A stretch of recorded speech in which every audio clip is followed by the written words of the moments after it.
Welcome to study with Shri. हम लोग test series चला रहे हैं यूपी पीसीएस 2021 का। देखिए टेस्ट नंबर 50 है। 49 टेस्ट जो है कि ऑलरेडी कंप्लीट हो चुके हैं। प्लेलिस्ट बना रखा है, आप लोग वहां से जाके देख सकते हैं। देखिए अगर आप यूपी जीआईसी की तैयारी कर रहे हैं, आरओआर की कर रहे हैं या फिर बीईओ की कर रहे हैं, लेखपाल की कर रहे हैं या फिर एनटीपीसी आरआरबी ग्रुप डी की कर रहे हैं या फिर एसएससी की कर रहे हैं, तो आप लोगों के लिए काफ़ी फ़ायदेमंद है। तो स्टार्ट करते हैं। फर्स्ट क्वेश्चन है, दक्षिण पूर्वी एशिया का एकमात्र स्थल अवरुद्ध देश कौन सा है? फर्स्ट ऑप्शन है लाओस, सेकंड ऑप्शन है थाईलैंड, थर्ड ऑप्शन है कंबोडिया एंड फोर्थ ऑप्शन है मलेशिया। तो देखिए क्वेश्चन क्या कह रहा है कि दक्षिण पूर्व एशिया का पूछ रहा है, ठीक है। एकमात्र स्थल अवरुद्ध देश मतलब कि लैंडलॉक कंट्री के बारे में बात कर रहा है, तो इसमें से कौन सा है? ठीक है, लाओस है, थाईलैंड है, कंबोडिया है एंड मलेशिया है। तो इसमें से देखिए एक बार मैप देखते हैं पहले। देखिए ये मैप है आपका, ठीक है।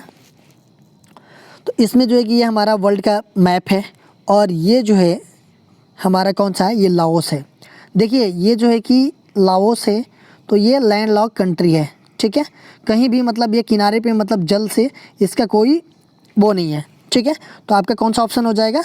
तो ये हो जाएगा आपका, ये फर्स्ट ऑप्शन हो जाएगा लाओस। ये जो है कि आपका लैंडलॉक कंट्री है, ये दक्षिण पूर्व एशिया का एकमात्र, ठीक है। नेक्स्ट क्वेश्चन देखते हैं। अमेजन एवं कांगो बेसिन अवस्थित है। फर्स्ट ऑप्शन है शीतोष्ण मानसून प्रदेश में, सेकेंड ऑप्शन है आर्द्र उष्ण कटिबंधीय प्रदेश में, थर्ड ऑप्शन है स्टेपी प्रदेश में एंड फोर्थ ऑप्शन है भूमध्य सागरीय प्रदेश में। तो अमेजन एवं कांगो बेसिन जो है कि ये कहाँ पे अवस्थित हैं? तो ये अवस्थित हैं आपका आर्द्र उष्ण कटिबंधीय प्रदेश में। ये सेकेंड ऑप्शन आपका सही हो जाएगा। नेक्स्ट क्वेश्चन देखते हैं। निम्न में से कौन सा प्राकृतिक प्रदेश 5 डिग्री से 20 डिग्री अक्षांशों के मध्य स्थित है? फर्स्ट ऑप्शन है चीन तुल्य, सेकेंड ऑप्शन है भूमध्य रेखीय, थर्ड ऑप्शन है प्रेयरी एंड फोर्थ ऑप्शन है सवाना। तो ये देखिए क्वेश्चन कह रहा है कि कौन सा प्राकृतिक प्रदेश जो कि 5 डिग्री से 20 डिग्री अक्षांशों के मध्य स्थित है। देखिए ये आपका 0 डिग्री है ना, तो आपका 5 डिग्री से 20 डिग्री के मध्य ये पूछ रहा है, ठीक है। इसमें जो है कि कौन सा जो है कि प्राकृतिक प्रदेश मतलब इसके मध्य स्थित है? तो ये है आपका सवाना।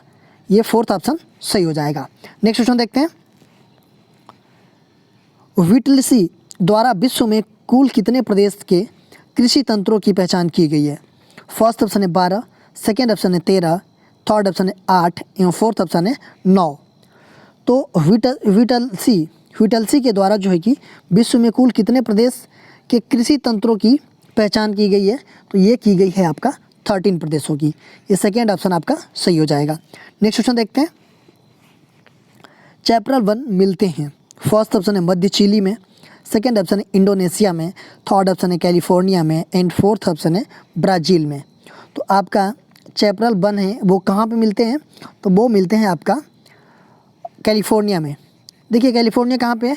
तो ये है आपका यूएसए में। देखिए चैप्रल वन जो होते हैं ना, ये भूमध्य सागरीय प्रदेश में पाए जाने वाले झाड़ियों को ही कैलिफोर्निया में चैप्रल वन के नाम से जाना जाता है। नेक्स्ट क्वेश्चन देखते हैं। लैटिन अमेरिका का औद्योगिक दृष्टि से सर्वाधिक विकसित देश कौन सा है?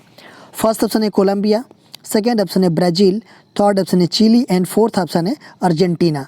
तो लैटिन अमेरिका का पूछ रहा है कि औद्योगिक दृष्टि से सर्वाधिक विकसित देश कौन सा है? तो कौन सा है वो देश? तो वो है आपका ब्राज़ील। ये सेकेंड ऑप्शन आपका सही हो जाएगा। नेक्स्ट क्वेश्चन देखते हैं। उत्तर प्रदेश का भृगु मंदिर किस जिले में है? फर्स्ट ऑप्शन है बलरामपुर, सेकेंड ऑप्शन है ललितपुर, थर्ड ऑप्शन है बलिया एंड फोर्थ ऑप्शन है गाजियाबाद। तो उत्तर प्रदेश में जो एक भृगु मंदिर है वो आपका किस जिले में अवस्थित है? तो वो है आपका बलिया में। ये थर्ड ऑप्शन आपका सही हो जाएगा। नेक्स्ट क्वेश्चन देखते हैं। अफीम का सर्वाधिक उत्पादन उत्तर प्रदेश के किस जिले में होता है? फर्स्ट ऑप्शन है बहराइच, सेकेंड ऑप्शन है बागपत, थर्ड ऑप्शन है महाराजगंज एंड फोर्थ ऑप्शन है बाराबंकी। तो अफीम का जो सर्वाधिक उत्पादन होता है वो उत्तर प्रदेश के किस जिले में होता है? तो वो होता है आपका बाराबंकी में। ये फोर्थ ऑप्शन आपका सही हो जाएगा। नेक्स्ट क्वेश्चन देखते हैं। भारहीनता की अवस्था में मोमबत्ती की ज्वाला का आकार हो जाएगा। फर्स्ट ऑप्शन है अधिक लंबा, सेकेंड ऑप्शन है अधिक छोटा, थर्ड ऑप्शन है वही रहेगा एंड फोर्थ ऑप्शन है गोलाकार। तो देखिए भारहीनता की अवस्था में पूछ रहा है ये। मोमबत्ती की जो ज्वाला होती है उसका आकार जो है कि भारहीनता की अवस्था में कैसा हो जाएगा, तो वो हो जाएगा आपका गोलाकार। ये फोर्थ ऑप्शन आपका सही हो जाएगा। नेक्स्ट क्वेश्चन देखते हैं। ऑटो हार्न ने अणु बम की खोज निम्न सिद्धांत के आधार पर की। फर्स्ट ऑप्शन है यूरेनियम विखंडन, सेकेंड ऑप्शन है नाभिकीय विखंडन, थर्ड ऑप्शन है अल्फा विकिरण एंड फोर्थ ऑप्शन है गामा विकिरण। तो ऑटो हार्न ने जो है कि अणु बम की खोज किया वो किन सिद्धांतों के आधार पे किया, तो देखिए ये जो किया आपका नाभिकीय विखंडन के आधार पे। ये सेकेंड ऑप्शन आपका सही हो जाएगा। देखिए ये जो है ना, ये 1939 ईस्वी में ये जर्मन के वैज्ञानिक थे ऑटो हार्न, और इनके साथ जो है कि एक थे एफ स्ट्रासमैन, ठीक है। ये दोनों ने ज्ञात किया कि यूरेनियम जो आपका 235 है, ठीक है, उसके ऊपर अगर धीमी गति से न्यूट्रॉनों का प्रहार किया जाता है या बौछार किया जाता है तो ये यूरेनियम 235 क्या करता है कि ये इसका जो है कि भारी नाभिक जो होता है वो 2 बराबर खंडों में विभक्त हो जाता है, ठीक है। और इसके साथ जब ये विभक्त होता है तो इसके साथ ही जो है कि अधिक मात्रा में ऊर्जा भी उत्सर्जित होती है, ठीक है। इन्हें ही हम नाभिकीय विखंडन कहते हैं। नेक्स्ट क्वेश्चन देखते हैं। भौतिक परिवर्तन का एक उदाहरण है। फर्स्ट ऑप्शन है हवा में चांदी के बर्तनों का काला होना, सेकेंड ऑप्शन है मोमबत्ती का जलना, थर्ड ऑप्शन है दूध से दही बनना एंड फोर्थ ऑप्शन है पानी में चीनी का घुलना। तो भौतिक परिवर्तन जो है कि कौन सा इसका उदाहरण है, तो ये उदाहरण है आपका पानी में चीनी का घुलना। तो भौतिक परिवर्तन पहले समझ लेते हैं। देखिए भौतिक परिवर्तन वह परिवर्तन होता है ना कि मान लीजिए कोई वस्तु है, कोई भी चीज़ है, कोई वो अब जो है कि वो अगर इस अवस्था से इस अवस्था में चेंज हो गई है तो मतलब कुछ ना कुछ इस पे बाह्य जो है कि कारक लगा होगा, ठीक है, तो तभी तो मतलब अवस्था इसका चेंज हुआ है। अगर ये कारक जो है कि हम हटा देते हैं तो वो क्या होता है कि वो फिर पुनः अपनी अवस्था में आ जाता है, तो उसे हम कहते हैं भौतिक अवस्था, भौतिक परिवर्तन, ठीक है। अगर वो चीज़ें अगर कोई परिवर्तन हुआ है उसमें से बाह्य कारक को भी हटा देने पे वो जो है कि अपने पूर्व की अवस्था में नहीं आता है तो उसको हम कहेंगे रासायनिक परिवर्तन, ठीक है। तो ये पानी में चीनी का घुलना ये जो है कि आपका भौतिक परिवर्तन है, ठीक है। देखिए दूध से दही बनना, अगर दही बन जाता है दूध तो दूध बनेगा नहीं। मोमबत्ती जल करके वाष्प हो जाता है तो वो जो है कि फिर मोमबत्ती बनेगा नहीं। देखिए पानी में चीनी का घुलना, अगर पानी में चीनी घुल गया है तो उसको हम गर्म करेंगे तो फिर चीनी सूख करके मतलब पानी सूख करके चीनी हो जाएगा, तो इट मीन्स कि वो पूर्व अवस्था में ये आ जाएगा। तो ये आपका भौतिक परिवर्तन का उदाहरण है, ठीक है। नेक्स्ट क्वेश्चन देखते हैं। ऊंचाई के जगहों पर पानी 1000 डिग्री के नीचे के तापमान पर क्यों उबलता है, ठीक है। फर्स्ट ऑप्शन है क्योंकि वायुमंडल दबाव कम हो जाता है अतः उबलने का बिंदु नीचे आ जाता है। सेकेंड ऑप्शन है क्योंकि गुरुत्वाकर्षण कम होता है। थर्ड ऑप्शन है पर्वतों पर भारी हवाएं के कारण एंड फोर्थ ऑप्शन है इनमें से कोई नहीं। तो देखिए ऊंचाई के जगहों पर पानी जो है कि 1000 डिग्री सी के नीचे तापमान पर क्यों उबलता है, क्योंकि वायुमंडल दाब जो है कि ऊपर कम हो जाता है और उबलने का बिंदु जो है कि नीचे आ जाता है। तो आपका ये फर्स्ट ऑप्शन आपका सही हो जाएगा। नेक्स्ट क्वेश्चन देखते हैं। जल अपघटन में ऊर्जा किस रूप में उत्पन्न होती है। फर्स्ट ऑप्शन है प्रकाश के रूप में, सेकेंड ऑप्शन है उष्मा के रूप में, थर्ड ऑप्शन है ध्वनि के रूप में एंड फोर्थ ऑप्शन है अम्ल के रूप में। तो जल अपघटन में ऊर्जा जो है कि किस रूप में उत्पन्न होती है, तो ये उत्पन्न होती है आपका अम्ल के रूप में, ठीक है। ये फोर्थ ऑप्शन आपका सही हो जाए। जल अपघटन मतलब जल के तत्वों को अलग अलग होना ही जल अपघटन कहलाता है। देखिए कभी कभी ये भी क्वेश्चन आता है कि जल का विद्युत अपघटन, ठीक है, वो किसे कहते हैं। तो जल का विद्युत अपघटन जो है कि देखिए जब जल में विद्युत धारा प्रवाहित की जाती है तो जल के अणुओं का विघटन हो जाता है और वो क्या होता है, वो हाइड्रोजन और ऑक्सीजन में टूट जाता है, ठीक है, मतलब हाइड्रोजन और ऑक्सीजन प्राप्त हो जाता है। तो इन्हें ही हम जल की विद्युत अपघटन कहते हैं, ठीक है। नेक्स्ट क्वेश्चन देखते हैं। सामान्य ट्यूबलाइट में कौन सी गैस होती है। फर्स्ट ऑप्शन है आर्गन के साथ सोडियम वेपर, सेकेंड ऑप्शन है नियान के साथ सोडियम वेपर, थर्ड ऑप्शन है आर्गन के साथ mercury vapour and fourth option है नियान के साथ मर्क्यूरी वेपर। तो सामान्य ट्यूबलाइट जो होते हैं उसमें से कौन सी गैस होती है, तो उसमें होती है आपका आर्गन के साथ मर्क्यूरी वेपर, ठीक है। ये थर्ड ऑप्शन आपका सही हो जाएगा। नेक्स्ट क्वेश्चन देखते हैं। विद्युत बल्ब के भीतर कौन सी गैस भरी होती है। फर्स्ट ऑप्शन है ऑक्सीजन, सेकेंड ऑप्शन है वायु, थर्ड ऑप्शन है carbon dioxide and fourth option है इनमें से कोई नहीं।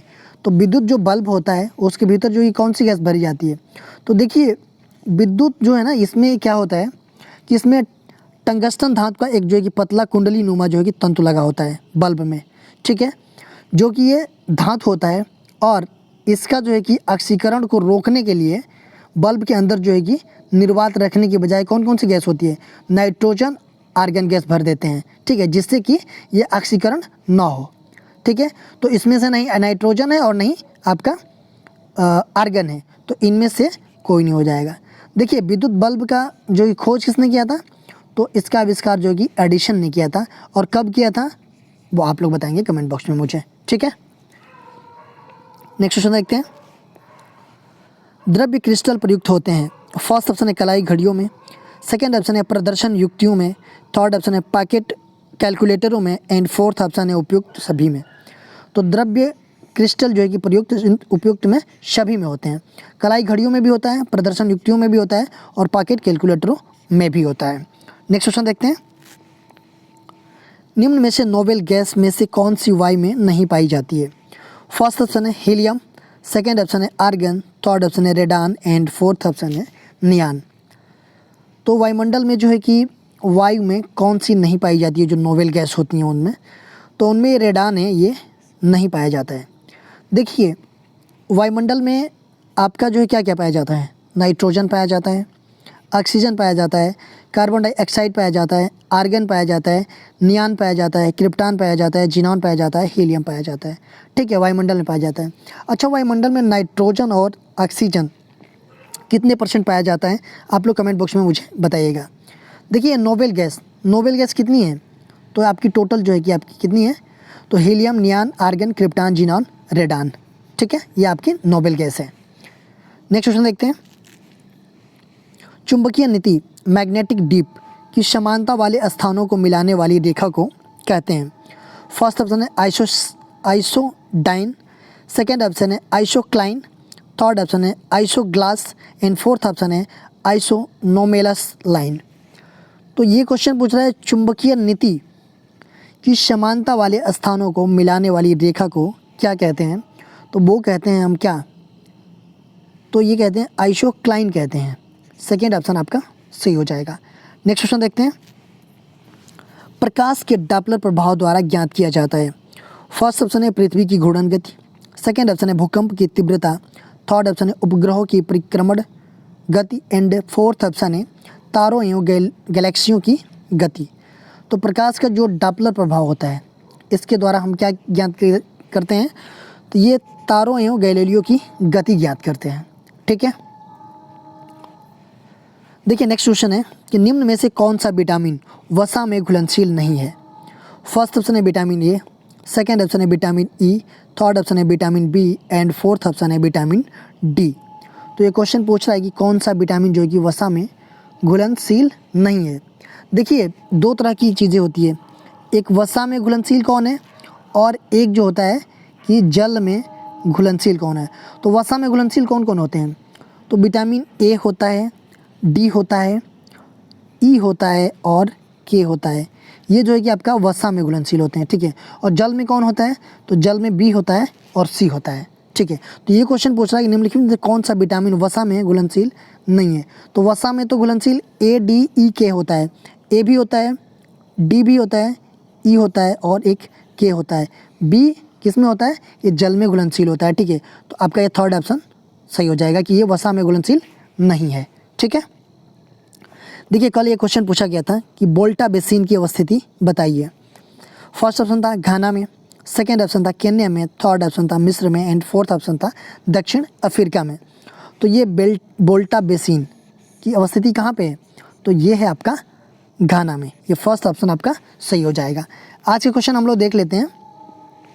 आज के क्वेश्चन है कि विटामिन ए का रासायनिक नाम क्या है? फर्स्ट ऑप्शन है फिलोक्यूनान, सेकेंड ऑप्शन है टोकोफेराल, थर्ड ऑप्शन है folic acid and fourth option है रेटिनाल।